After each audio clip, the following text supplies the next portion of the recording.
We will now start with the second part of the lecture on heavy ions. And this second part will be actually dedicated to the track structure. So to study, so far we have seen mostly the LET. We focused on the linear energy transfer that happens along the track of the ion. But of course, there is a track structure, a full track structure of the ion that we have to take into account. This is a nice cartoon, if you want, of what really happens. Imagine that the heavy ion is entering in the screen or coming out from the screen. And you see that there is a central region of the track, which is called core, that is where essentially all the primary ionization events happens, and the low energy electrons that are produced by the primary ionizations release their energy. So this part, core, will be extremely dense. But then around the core, there will be high energy electrons that come from primary ionizations, and these high energy electrons, you see them here, they can go far away from the primary track. They're called delta rays, as you already know, and they have a maximum range because the maximum energy, we will see this, the maximum energy of a delta electron depends on the velocity of the primary ion. The maximum range of the delta electrons is called the track radius. The central part of the track is called core, and the radius, the area that is covered by the delta rays, is called a penumbra. So we have a core and the penumbra in the track. Now, the electron emission, of course, that's the main point. At the end, you know, even the importance of the interaction of electrons with matter is huge, because even for heavy ions, at the end, the energy is released always in electrons. So you see the electrons, the energy to the kinetic energy from a secondary electrons takes about between 65% and 80% of the energy of the event, because then you need the energy to overcome the binding energy of the electron and the energy of excitation of neutral atoms. Now, the emission process is extremely complex problem in physics. The most important process we will see is the binary encounter theory, but there is also three-body encounter, Auger electrons from the target and Auger electrons from the projectile, and the so-called convoy electrons or cusp electrons. We will mostly focus on the binary encounter. So the binary encounter is essentially what happens when you have a small impact parameter. So when the primary ions is close to the electrons, then you have a large energy transfer, and you have the scattering of essentially two unbound particles. So you can neglect any binding energy, any structure, any atomic structure, any complicated quantum mechanics. This is like the hit of two billiard balls. And then, of course, as you know from physics 1, let's say, the energy of the electron is proportional to the energy of the projectile. What's the factors in between? One is the ratio of the masses, with 4 times the mass of the electrons divided by the mass of the projectiles, and you see that this is important to understand. This is a small factor, very small, because of course the mass of the electrons will be always much smaller than the mass of the projectiles, even if the projectile is just a proton. So you expect that most of the energies that will be emitted will be low energy electrons. Don't expect to have huge amount of high energy electrons, because in the energy conservation and in the momentum conservation equation that you write for two billiards ball, there is a ratio of masses. So, and then of course you have the square of the cosine of the scattering angle. In fact, you see, the rule of the thumb is that the maximum energy of the electrons that you can take for this one, the maximum possible energy of the electrons, is 2 times the specific energy in MeV per nucleon, not the total energy, the specific energy in MeV per nucleon of the ion, but the energy is in MeV per nucleon. The energy of the electron is in kilo electron volt. So you see that there is quite a difference. The energy of the electrons will be always relatively low as compared to the energy of the incident projectile. And that's why you have seen in the picture in the core, there are so many low energy electrons. And remember, low energy electrons means high cross section, because you remember that the cross section for the maximum of the cross section for the electrons was at around 100 electron volt. So in the difference between the soft collisions and three-body encounters, you see, is that you have large impact parameters, large cross sections, high biological efficiency. In three-body encounter, you have interaction between projectile, target electron, and target nucleus, and the angular distribution is nearly isotropic. So let's say in the binary encounter, it's very simple. I mean, you have a large impact parameter, large cross section, you produce mostly low energy electron with high biological efficiency. In a three-body encounter, it's three-body because you have projectile, you have electron, but you also have the nucleus. So in this case, the process is different, and the emission is almost isotropic, while in the binary encounter is mostly forward. Now, the most important quantity that we want to understand, you have seen in the first cartoon, you know, is the radial dose distribution. So you have a particle going through matter. Imagine that this goes in principle again an imaginary line of no thickness. Around this, or if you want, the thickness is the sides of the nucleus itself. So it's really, really micro, the femtometer thickness of track. Around this primary track, you will have electrons. So the dose from the primary track at a certain distance from the primary track is what will determine any biological effect or any material effect, if you want. This is called radial dose distribution. And the problem is not easy at all. It looks like it's easy, you know, doesn't seem to be too complicated. You have binary encounter, you have a primary particle, so it seems to be relatively easy physics, but in reality, the radial dose distribution is done either with Monte Carlo approach, or with analytical models, or with empirical models. So this is an example of Monte Carlo track simulation at GSI. These come from Dr. Michael Kremer.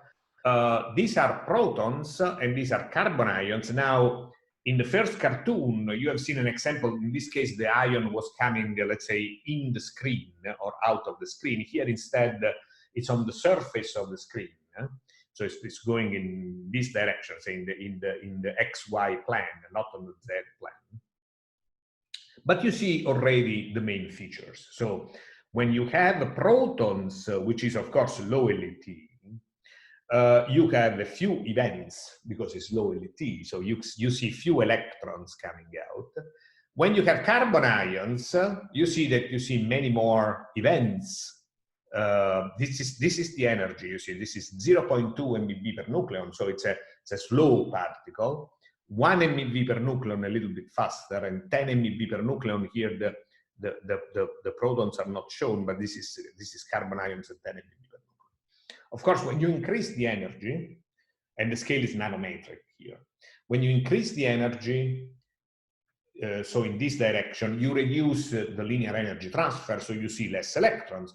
But also look at the distribution of the energy of the electrons. You see, most of the electrons that you see are in this region, let's say between 10 electron volt and some 200 electron volt. You see here there are electrons in the 200, between 50 electron volt and 200 electron volt.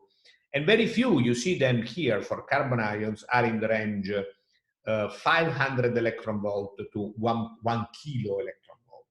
So these are real delta rays that tend to go far away from the track. So you see there's a predominance of low energy electrons electrons emitted along the track that make up most of the core of the track. Now, this is a very nice Monte Carlo simulation of two ions with the same LET.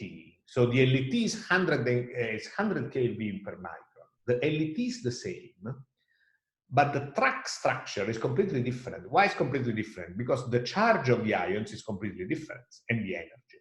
These are alpha particles, 2 MeV, very slow particles, very low charge. These are iron ions, 26 plus in terms of charge, 1 GeV per nucleon. So very heavy, very fast.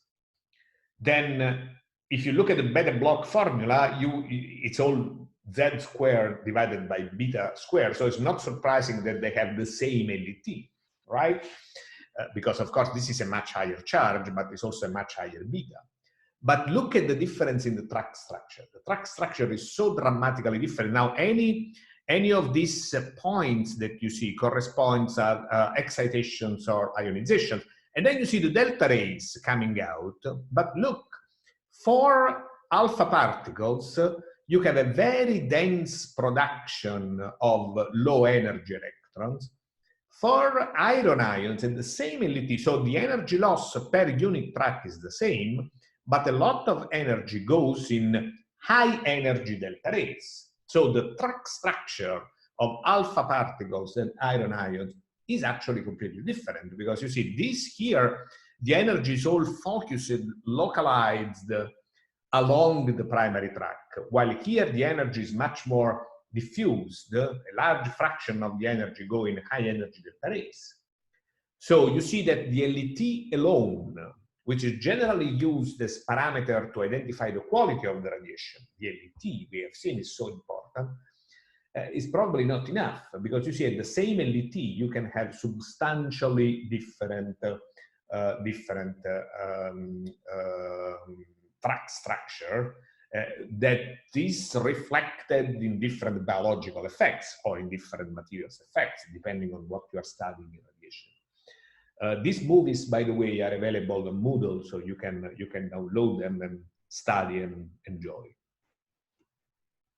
Now, if you look at the Monte Carlo simulation now of the track structure, these are different energies in MeV per nucleon. 1 MeV per nucleon, 2 MeV per nucleon, 5 MeV per nucleon, up to 20 MeV per nucleon. And this is now the dose normalized to the charge. So if you normalize the dose, dividing it by the charge, essentially this depends only on the velocity of the ion, you see. Now, so this means essentially different velocity, but is normalized in terms of energy release. In fact, you see the different curves lie pretty much in the same range. So you see that if I normalize, you have pretty much the same range. Of course, if you take 1 MeV per nucleon, the cutoff will be earlier, because the energy, the maximum energy of the delta electrons cannot go beyond a certain value. If you take 20 MeV per nucleon, the track will be longer if you want. Please note that these plots, you will see many of these plots, they are in log-log scale. And they are in log-log scale for a reason that you can easily imagine. All these models, including Monte Carlo, get crazy when you try to go to zero. So when you try to go to the beginning of the track, to the initial part of the track, to find a model that is able to predict what happens at zero is essentially impossible, because so you always see this log-log plots. Please also note that being log-log, this means that the dose drops as a function of the distance quite quickly. So it is true that we have a lot of delta rays, and we will see that these delta rays can go very far, but still the dose drops quickly, actually drops, we will see, as 1 over r squared. So don't be fooled by the fact that you have many delta rays, because the dose will be very low at a certain distance from the track.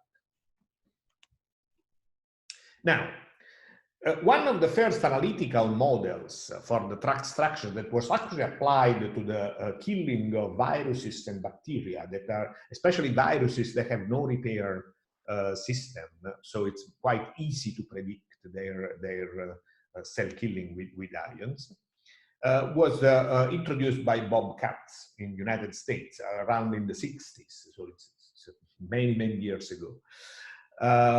So he used the delta ray energy distribution formula, assumed that all electrons are ejected normally to the ion spot, so at 90 degrees, which is absolutely not true. So the angular distribution is more in the forward direction. So this is quite a strong approximation. And use an empirical formula for the electron range. So I assumed that the electron range was proportional to the energy of the electron, which is also not true. There is some power here, but it's a rough approximation.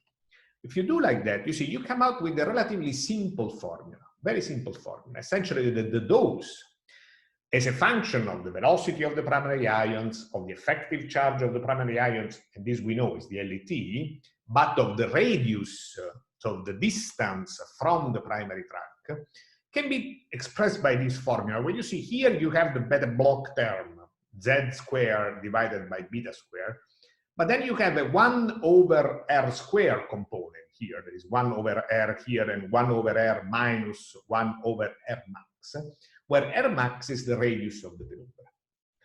Now, c is a constant, k is another constant, and it gives the possibility to calculate the maximum radius from the maximum energy of the electron. So the maximum, this is because the radius is proportional to the energy of the electron, so the radius of penumbra will be proportional to the maximum possible energy of the electrons emitted in the binary collision.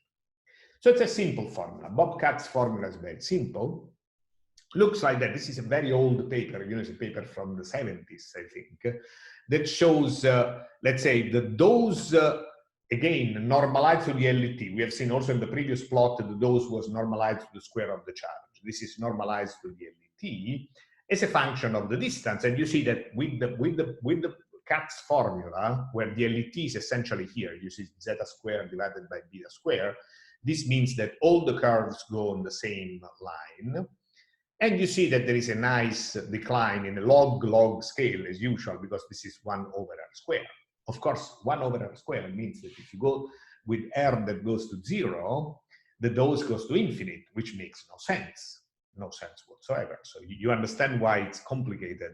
And you see nicely here the cutoff that corresponds to the maximum energy, which is different as a function of the energy of the ion, 20 MeV per nucleon, 100 MeV per nucleon, 1 GeV per nucleon. Of course, you have electrons that are faster and faster. But the general trend of 1 over r squared is the same for all ions.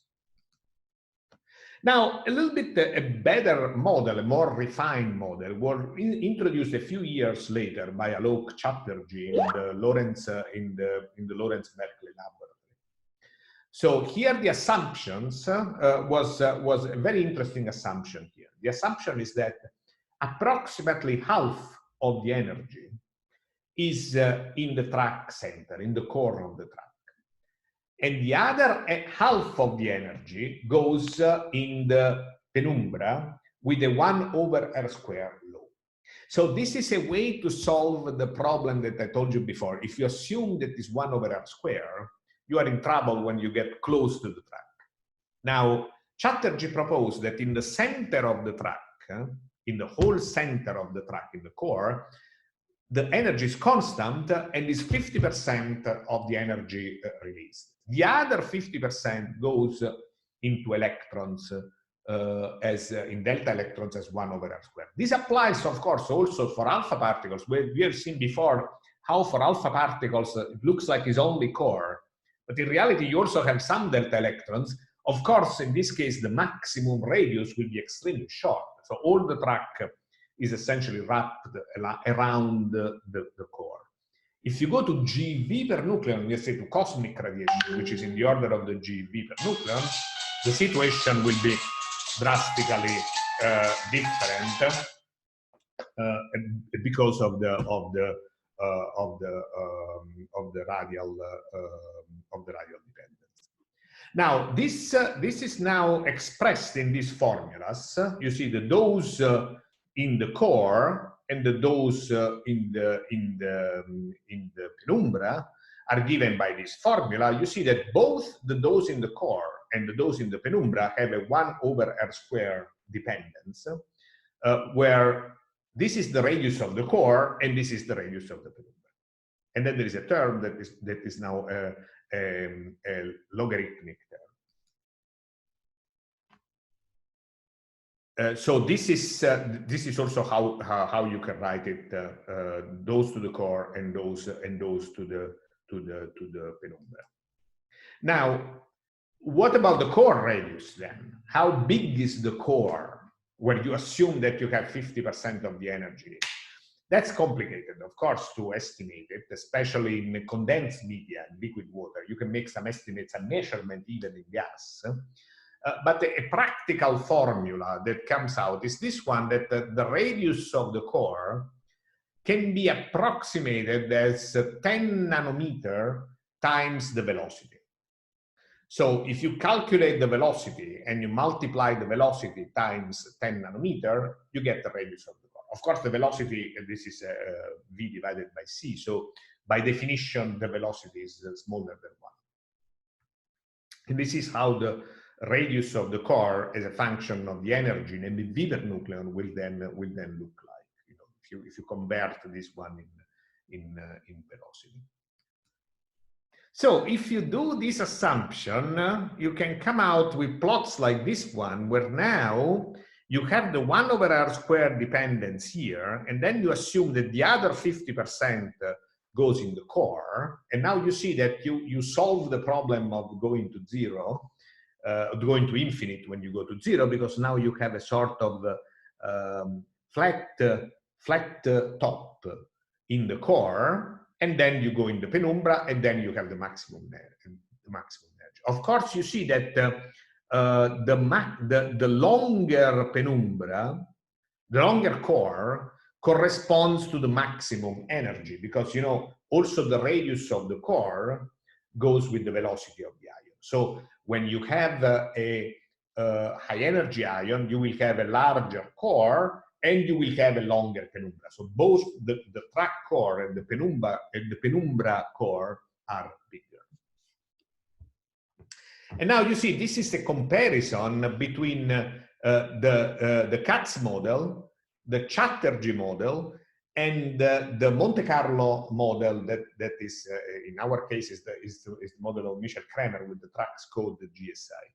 And you see, it's interesting, these are experimental data. You see that essentially all models are pretty good as long as you are not so close to the track. So when you are in the region of 1/r², you see that the Katz model, the Chatterjee model, and the Monte Carlo model reproduce the experimental data quite well. This is actually oxygen in water, 2.57 MeV per nucleon oxygen in water. You see what happens in the low distance region. At this point, the Katz model, as we have seen before, it just keeps going. Eventually will diverge at zero. The Chatterjee model is assuming a constant energy released in the track. And the Monte Carlo model will go on, but also for the Monte Carlo, there is then a problem when you get too close to the track center.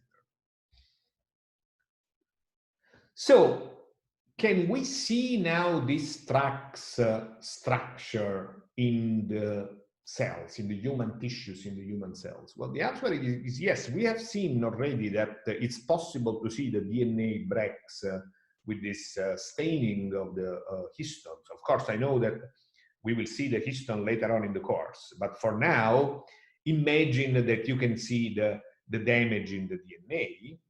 And you see, in these particular experiments, the experiment was done in a tissue. It's in the retina of the mouse. And then the retina was cut. To have these images, you see, it was cut. This was done with titanium. This is the fluence of 7.5 per 10 to the 5 titanium ions per square centimeter. This is 7.5 per 10 to the 6 titanium ions per square centimeter. So of course the density is different because you have more titanium ions here. But you see in the stain quite nicely, you see the tracks of the titanium ions. And you see foci off track. So along the track, the same thing you see here somehow, no? So along the track, these are the DNA damage induced by these are many cells here, right? These are many cells. So of course it's not continuous because it's not always DNA. You jump from one cell to another, but you see the damage produced along the core of the track here and here. But you also see the damage in between the tracks that are caused by delta electrons. This is these are one. I forgot to tell you, but I think this is 1 GeV per nucleon titanium ion, so it's very high energy. So you have high energy delta electrons. Now, can we count? If we count how many DNA lesions you have as a function of the distance from the primary track, you should reproduce this kind of plots that we have seen before, because this is the dose as a function of the distance. Of course, you don't expect to see, you expect to see many more tracks along, many more DNA lesions along the track and very few at the distance. This is actually what happens. You see, this is again in the tissue, you see the, is a staining for DNA in blue and gamma H2AX in green, gamma H2AX, which means DNA lesions. And here in red is gamma H2AX only. So now if you count, you see, if you count the number of foci per cell, this is a sort of reconstruction in the computer of the primary track, where you count the gamma H2AX, the DNA lesions along the primary track, and then you count them at a certain distance from the primary track. And this is now the plot you see for different ions. Is 1 GeV per nucleon titanium at a certain fluence, 10 to the 3, 1 GeV per nucleon per 10 to the 4, so it's denser, 0.85 per GeV per nucleon, so it's a slightly lower energy. But you see that in all cases, the points lie against in this plot, where you see this is very nice, because the prediction as 1 over r square will be a slope like this. And you see that the slope is very close to this one. You have a core region here, where you have a high density of foci of these spots. Then you have a 1 over r square. And then, however, contrary to the physics model, you have a plateau here. You don't go to 0. But you have a plateau. The plateau now, of course, if you think about, is due to 2 reasons. One is that the tracks are overlapping. So you have delta rays coming from different tracks together. And the other one is that in any case, you have a background of gamma H2AX. So there is no experiment without a background level. So this level here is actually a little bit higher than the background because of the overlap of the tracks, but it's close to the background. So this is an experiment we did at GSI in 2015. It's published in PNAS, and was one of the first experimental evidence of DNA lesions as a function of the distance from the track. Later, we've done something even more refined. So instead of taking a snapshot, instead of taking the tissue and to stain it, we actually looked live, because you can have repair proteins that are GFP tagged. And this is quite interesting. You see, let's start from this picture here. This is a movie that goes in cycle. So you can watch, and you can find these movies online. So, but to show you, this is a nucleus of a cell. The time is here, and you see 2 tracks of iron ions, 1 GeV per nucleon, you know, that go through the nucleus. So what you see here again is the recruitment of DNA repair proteins. In this case, is a protein called NBS1. This is fluorescence because it's tagged with green fluorescent protein. And the name of the cell, say U2OS, is a cancer cell. So if you look carefully, you see the track, the core of the track very clearly, but you also see some spots away. These are spots created by delta rays. Here in this plot to the right, where is uranium, is even more dramatic, because if you wait for the time zero, let's wait for the time zero. This is always the time. These movies are slightly accelerated, but not so. Ecco qua. So here you see, boom, the track going here, but you have a lot of delta even down here. So the electrons can go so far away that they can hit the neighboring cell. So this is also recently published. This was the first demonstration of live effects, live of how the delta rays can induce damage, even not in the cell where the track is going, but in a cell which is neighboring to the cell that is traversed by the primary ion. This is published, you see, in this paper in 2020 in Scientific Reports, which is freely available. So the final point that I want to touch on the track structure is the microdosimetry. What is microdosimetry? Microdosimetry was introduced by Rossi and Kellerer in the 70s, so some 50 years ago.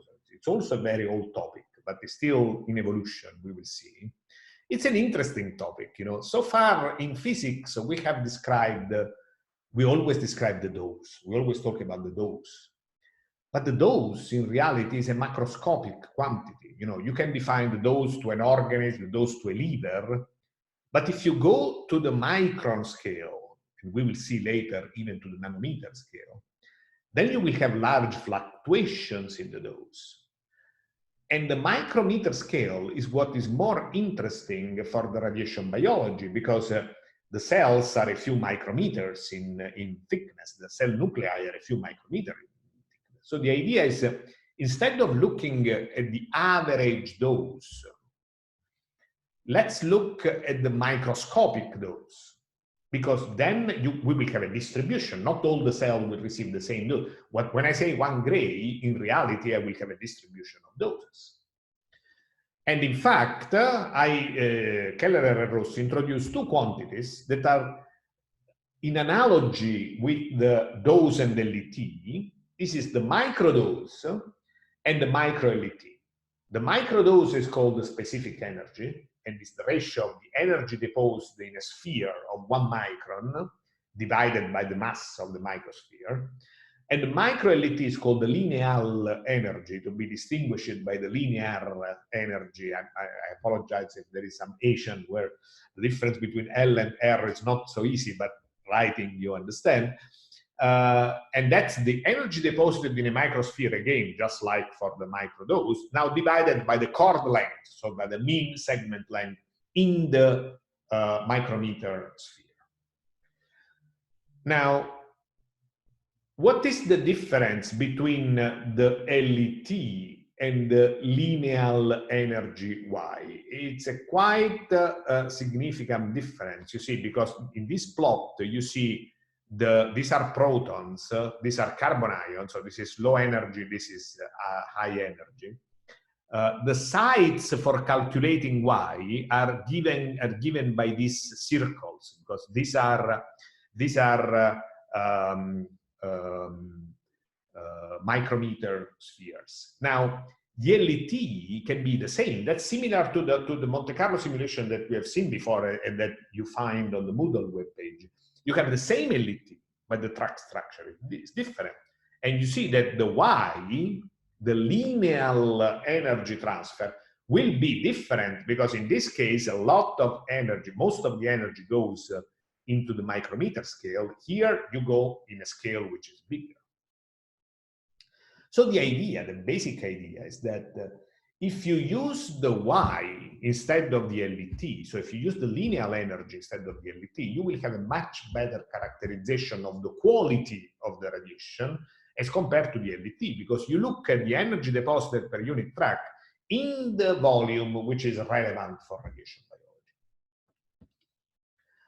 So the definition of the linear energy is simple if you want. You know, that's the Fy, which is, let's say, the cumulative distribution F capital Y in the Y is the linear energy, is called the linear energy distribution function.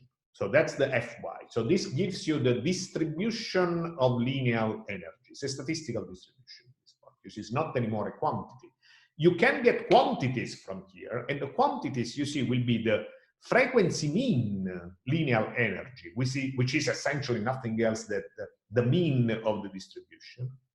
But you can have, this is the dose probability density, but the dose probability density, which is dy, is important because what is maybe better, this we discussed already for the macroscopic LET. The same will be true for the micro LET. You see that the dose mean linear energy, which is actually the mean value of the dose probability density, not of the linear energy distribution function, which means essentially that is normalized to the mean, is the second moment of the distribution, y squared Fy dy, is the dose mean linear energy. This quantity is actually more interesting for biological effects because it gives more weight to dy, so it's the mean of the dy, so it's the mean of the, gives more weight to the components of the distribution in linear energy that release most of the dose. So the proposal from the microdosimetry community is to use the YD as expression of the quality factor. To give you some example, this is now a 600 MeV per nucleon iron ions.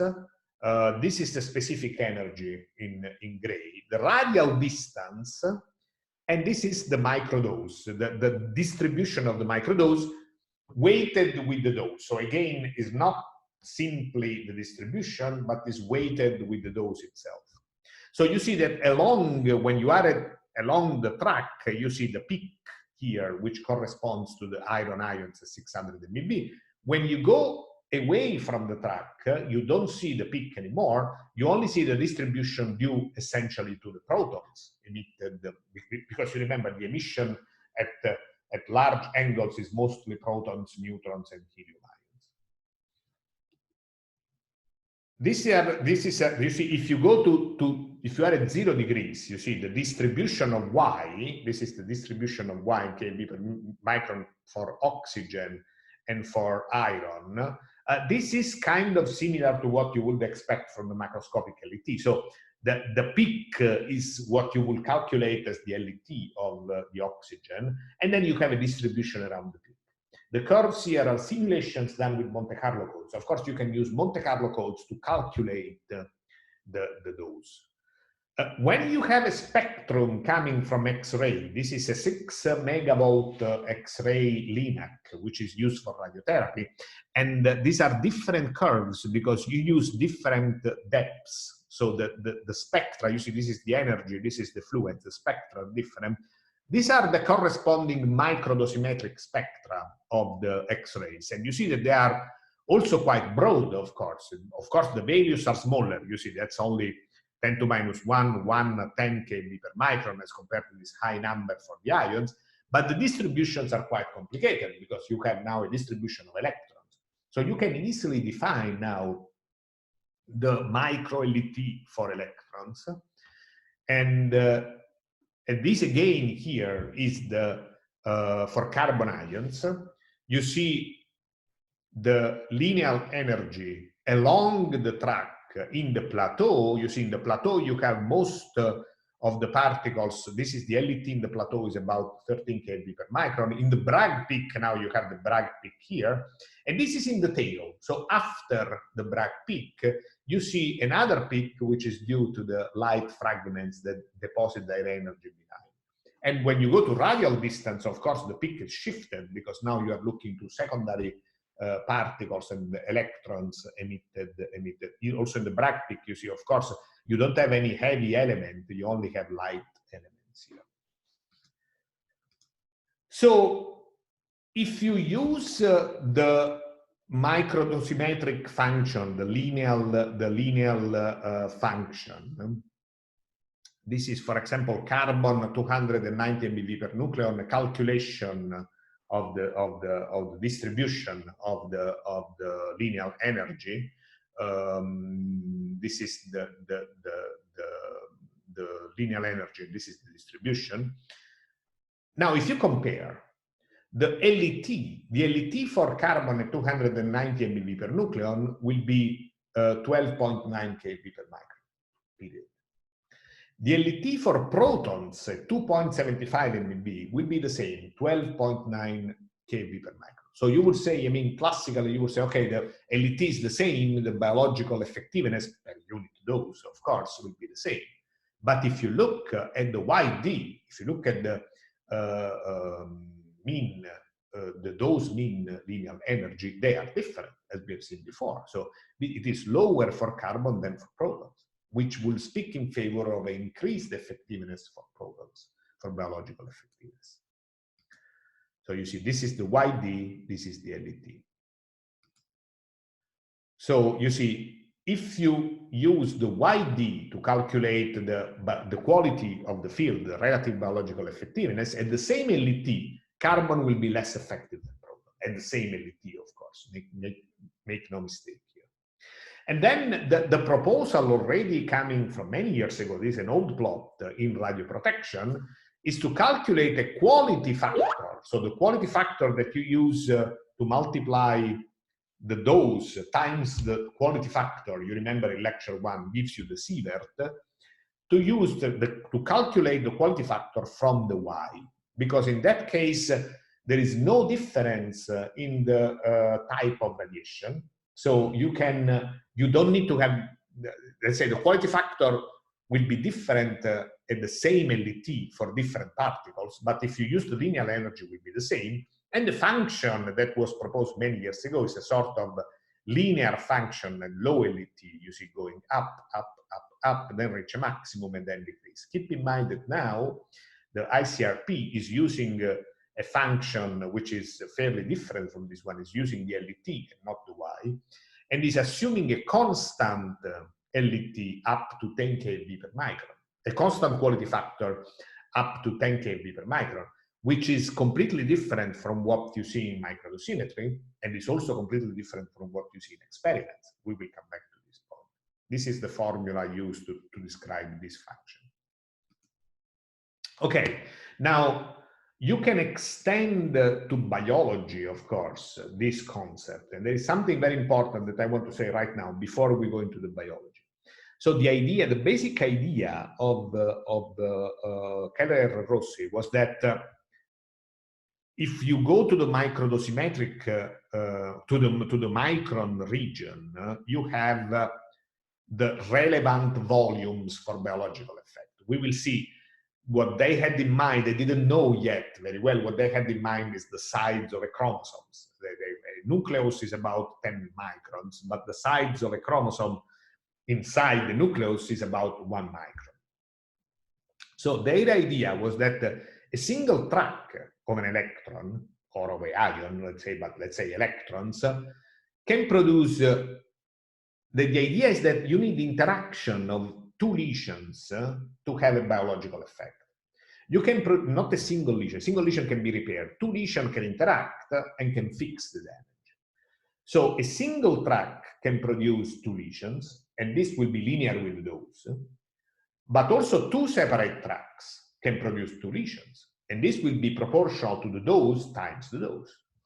So the biological effects should follow this formula, Y0 plus alpha D plus beta D squared. We will see that this is absolutely true.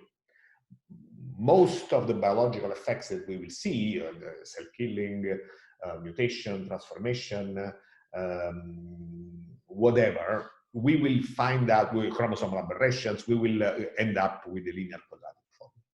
And those mean linear energies independent of ion species represent the radiation.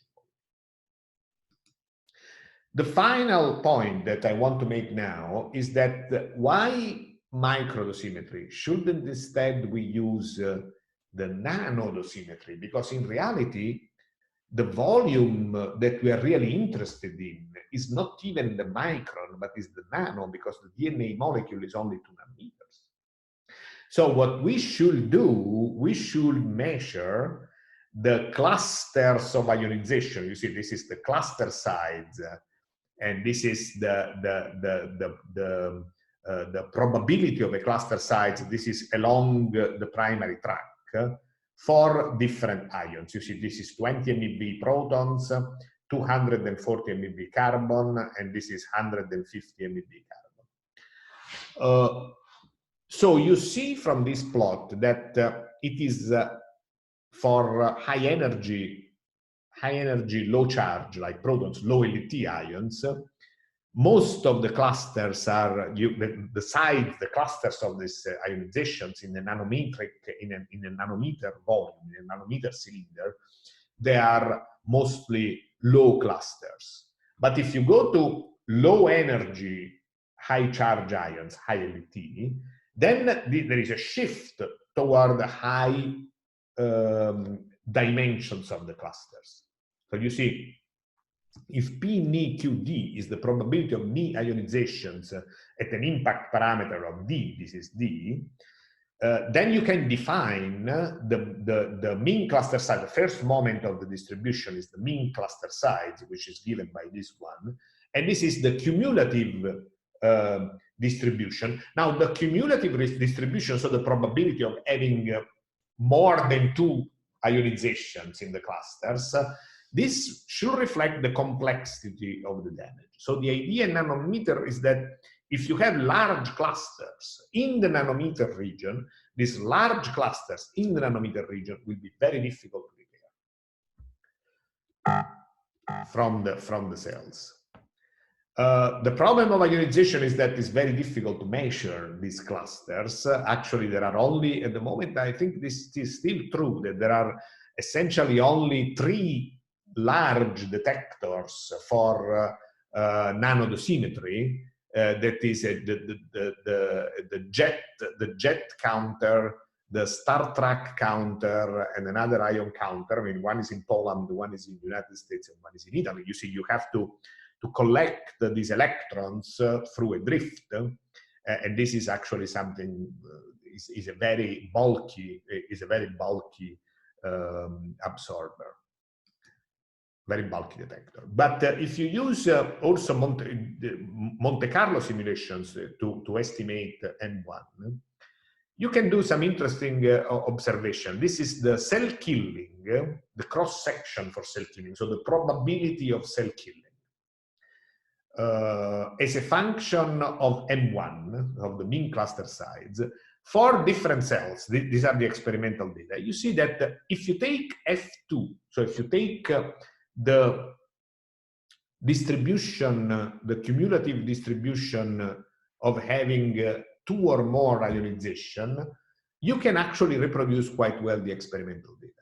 But if you take radiosensitive cells, where essentially it's very easy to kill these cells because they are unable to repair or they are not able to repair properly, then you see you don't need F2, you can fit the data with F1. So 1 ionization will be enough. It's a very promising approach, I think, for describing the radiation biology effect. But when we will go to radiation biology, we will see the real data, and we will come back to these concepts. So thank you very much. And the next lecture will be on radiation chemistry. This is the end of the radiation physics part, but of course we will have our question and answer sessions to discuss these lectures. Thank you.